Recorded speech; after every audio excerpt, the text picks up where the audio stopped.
Da Rede Estadual de Ensino. Estou hoje junto com o nosso amigo Daniel, intérprete de Libras.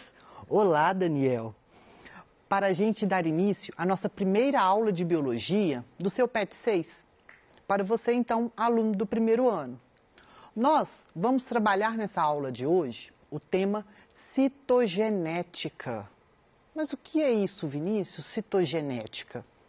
Vai ser, então, uma parte da biologia onde nós vamos estudar, então, o nosso material hereditário, DNA, como, então, que esse DNA vai ser duplicado. Então, nós vamos estar relacionados mais ao núcleo da célula. Nós vamos ter apenas uma aula de biologia nesse PET. Então, nós vamos ter uma introdução com conceitos essenciais para que você, então, possa entender a matéria, obviamente, da sua primeira semana. E depois, para a gente introduzir o assunto de divisão celular, que você pode ver, então, nas aulas anteriores que eu já gravei no segundo ano. Então, vamos lá. Na nossa aula de hoje, nós vamos reconhecer a cromatina como conjunto de cromossomos do núcleo e reconhecer, por meio de imagens ou esquemas, a organização de um cromossomo. Então, para a gente iniciar a nossa aula, vamos lá. Vamos relembrar sobre o núcleo. Nós já estudamos sobre o núcleo celular. Então, vamos só dar uma relembrada para a gente entender os componentes principais do núcleo. Então, eu tenho aqui um núcleo de uma célula eucarionte. Mas, Vinícius, por que eu sei que é um núcleo de uma célula eucarionte? Olha aqui, ó. Olha a membrana nuclear, a carioteca. Então, a primeira estrutura que a gente vai relembrar aqui vai ser a carioteca. Lembra uma membrana que vai revestir, então, esse núcleo, que vai delimitar esse material genético. Nesse núcleo também vai possuir o que nós chamamos de cariolinfa ou nucleoplasma. Isso mesmo, cariolinfa ou nucleoplasma. O que vai ser isso? Vai ser, então, como se fosse o citoplasma da célula. Vai ser um líquido onde vai possuir ali aminoácidos, água, alguns sais, alguns íons, que vão permitir, então, com que algumas reações químicas aconteçam. Vamos possuir também uma região mais condensada, onde nós vamos chamá-las de nucleolo. Lembram do nucleolo? Então, ele vai ser formado principalmente por RNA, né, e ele vai estar formando, ter a função, então, de sintetizar o que? RNA ribossômico. E, por último, nós vamos ter, então, a cromatina, que vão ser esses pontos ali que a gente vai ver. Que essa cromatina vai ser o que? O meu material genético, moléculas de DNA. Onde essa cromatina, lembram? Ela vai estar pouco mais compactada e pouco menos compactada, quando nós vamos estar aqui, vendo aqui. E algumas partes dessa cromatina, nós a chamamos de eucromatina. O que nós chamamos de eucromatina vai ser o quê? Esse material genético ativo, né? DNA ativo, que nós podemos falar assim, que vão ser aquelas moléculas de DNA que vão possuir genes, que vão codificar alguma proteína, que vão determinar alguma características. E genes, então, inativos, que nós chamamos de heterocromatina. Tranquilo? Lembraram, então, dos componentes do núcleo? Então, hoje nós vamos trabalhar praticamente com essa cromatina. Dessa cromatina até se formar o quê? Os cromossomos. Mas como que isso vai acontecer? Então, nós vamos lá. Nós sabemos, então, que dentro das nossas células vão possuir, então, moléculas de DNA. Nós já estudamos sobre a molécula de DNA e sabemos que é nela, então, que vai conter as informações genéticas, as nossas características biológicas. A nossa, então, herança genética está lá no DNA. E é ele quem vai codificar e quem vai comandar toda a atividade celular. Esse DNA, então, essa molécula de DNA, ela vai ficar o quê? Condensada e compactada, tá? Em forma de cromatina, mas até ela virar um cromossomo, ela vai precisar de se associar para se enrolar a uma proteína para formar o cromossomo que a gente está vendo aqui. Quando então eu tenho a associação, onde a molécula de DNA ela vai se associar a um conjunto de proteínas que nós chamamos de histonas. Isso mesmo, histonas. Nós chamamos então que vai ser o quê? Nucleossomos. Vamos voltar aqui. O DNA, quando ele vai se envolver em uma proteína, que nós chamamos de histonas, vai então formar regiões condensadas que nós chamamos de nucleossomos. Esses nucleossomos, então, quando vão estar lá juntos, digamos, não muito, vamos falar descompactados, mas nós sabemos que ele vai estar condensado um pouco, tá? Nós vamos ter, então, a cromatina, que vão ser aqueles filamentos finos, enovelados, então. Quando a célula vai precisar de se dividir, vai precisar realizar a divisão celular, ela vai ter que condensar todo esse material genético duplicado, essa molécula de DNA duplicada, para caber dentro da célula. Então, o que vai ser formado o quê? Um cromossomo. Então, nós sabemos que o cromossomo nada mais é do que simplesmente molécula de DNA associada a uma proteína que nós denominamos histona. Ou então nós podemos falar que um cromossomo vai ser o quê? Uma cromatina quando ela vai atingir o seu alto grau de compactação e de condensação, que a gente vai ver aqui. E aí, nós sabemos aqui, cromossomo, beleza, é o xizinho que todo mundo conhece, todo mundo vê. Mas só que a gente tem que ter isso bem claro na nossa mente. Por quê? Quando eu vejo um bracinho assim, simplesmente, eu estou falando sim de um cromossomo. E nós sabemos que cada cromossomo é formado por uma molécula de DNA. Sério, Vinícius? Sim. Então, cada cromossomo presente aqui, então, se eu tenho aqui um bracinho, eu sei que eu tenho o quê? Uma molécula de DNA. E essa molécula de DNA, ela vai estar compactada e enrolada em proteínas, formando então os nucleossomos, que vai se condensar em cromatina, formando os cromossomos. Então, esse bracinho aqui único, eu tenho aqui um cromossomo. Um cromossomo, uma molécula de DNA. Só que nós estamos mais acostumados a ver nos livros e em desenhos e em esquemas o cromossomo assim. Quando eu tenho o cromossomo assim, significa que eu tenho 2 cromossomos? Não. Eu vou possuir um único cromossomo, tá? Desculpa. São 2 cromossomos aqui, só que o quê? Com 2 cromátides irmãs e com 2 DNAs, tá? E esses aqui, então, essas cromátides são iguais. Isso vai auxiliar a gente na hora da divisão celular que a gente vai ver. Então, vamos lá. Se a gente for parar para pensar, então, e ver a estrutura de um cromossomo, como que ele vai ser?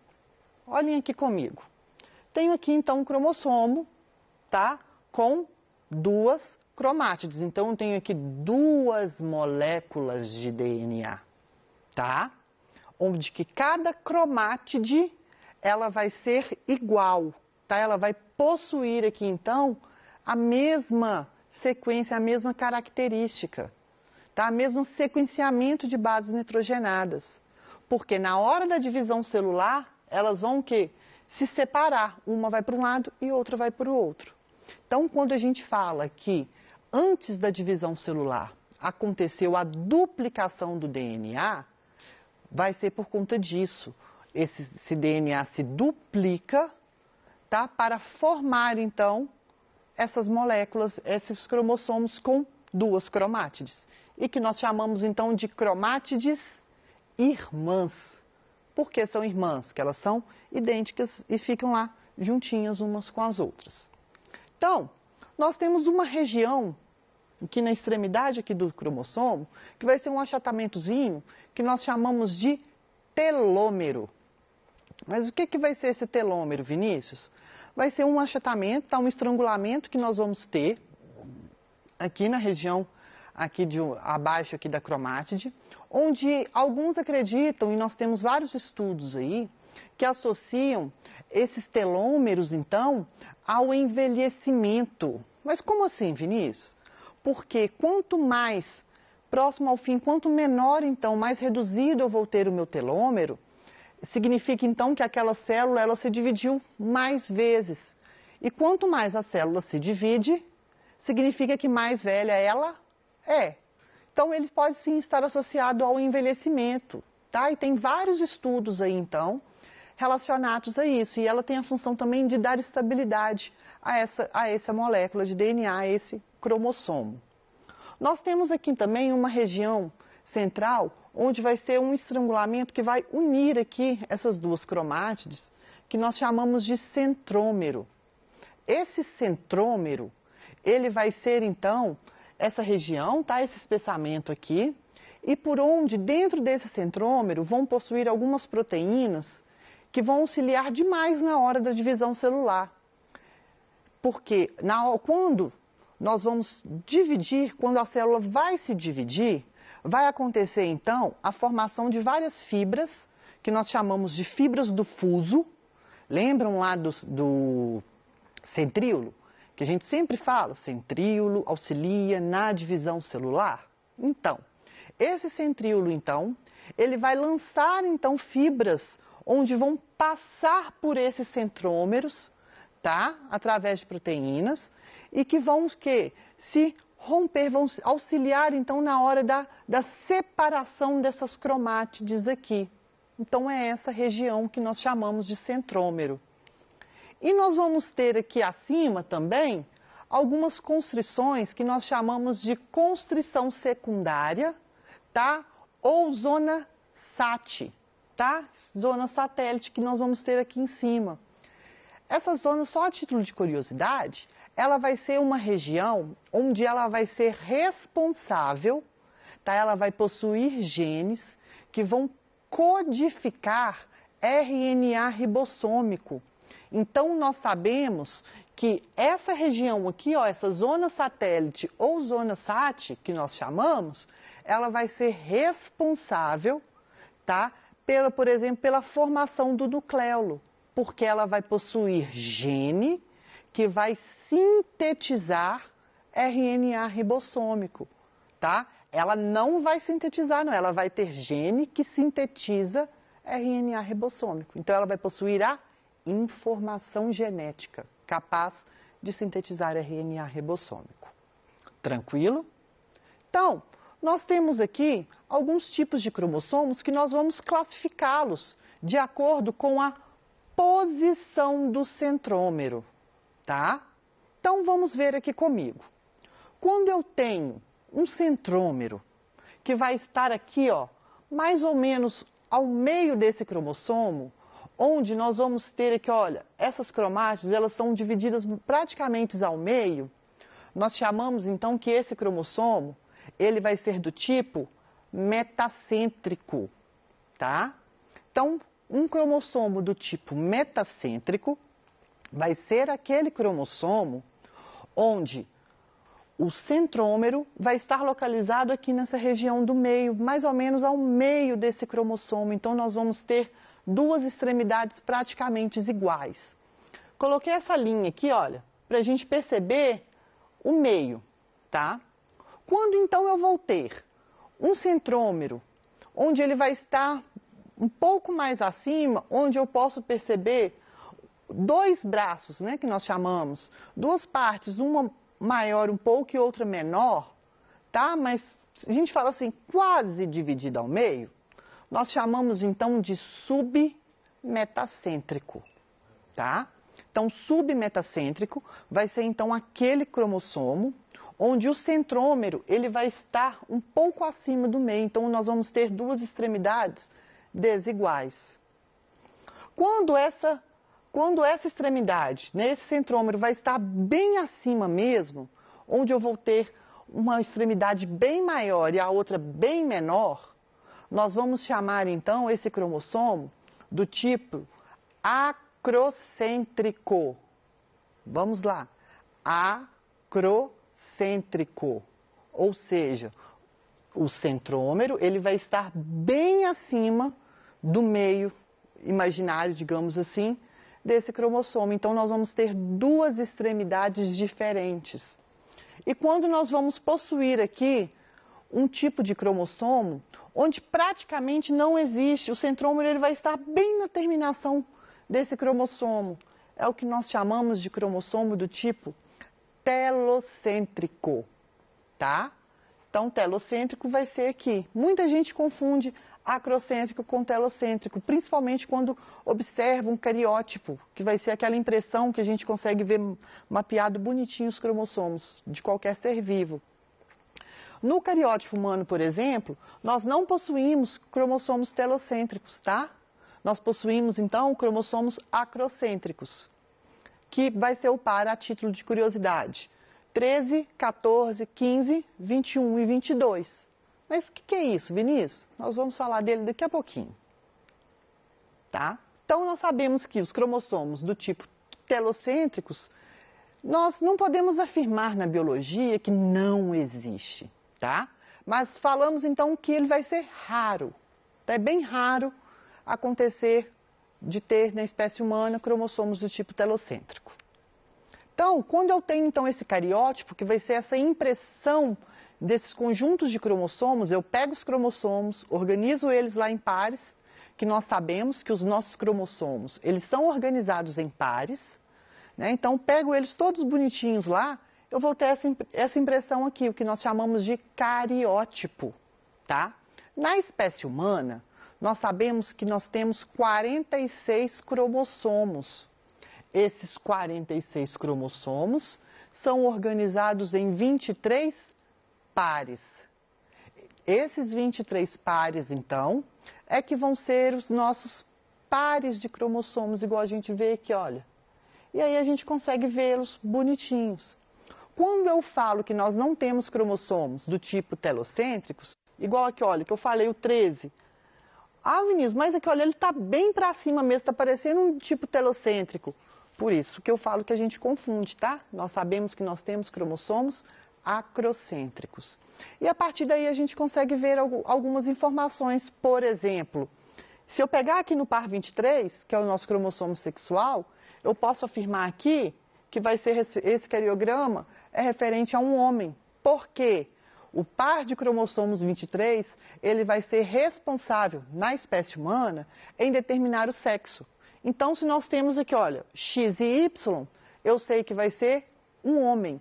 E se tiver XX, vai ser uma mulher. Onde nós falamos o seguinte, que a notação para a gente escrever isso, nós colocamos 46, que são o número total de cromossomos, XY, se for um homem, igual nesse caso aqui, e se for uma mulher, XX. A gente vai ver dois cromossomos iguais aqui, que no caso vai ser o X. A gente consegue também perceber algumas anomalias, por exemplo, a síndrome de Down, quando a gente observa lá no cromossomo 21, aqui nós temos dois, então de uma pessoa normal. Mas quando a gente observa que, por exemplo, que tem 3 cromossomos sexuais, 3 cromossomos 21, nós falamos então que essa pessoa ela vai ser portadora da síndrome de Down. Ela vai ter uma trissomia, tá? 3 cromossomos em vez de 2 lá no par 21. Então a gente consegue identificar, tá? Infelizmente o nosso tempo chegou ao fim. Não vai dar tempo da gente corrigir a questão do Enem, mas eu deixo ela aqui para vocês, tá? Com o comentário da questão. Qualquer dúvida, mande pra gente que eu responderei aqui hoje no ao vivo, tá? Espero vocês então para a nossa próxima aula. Até mais!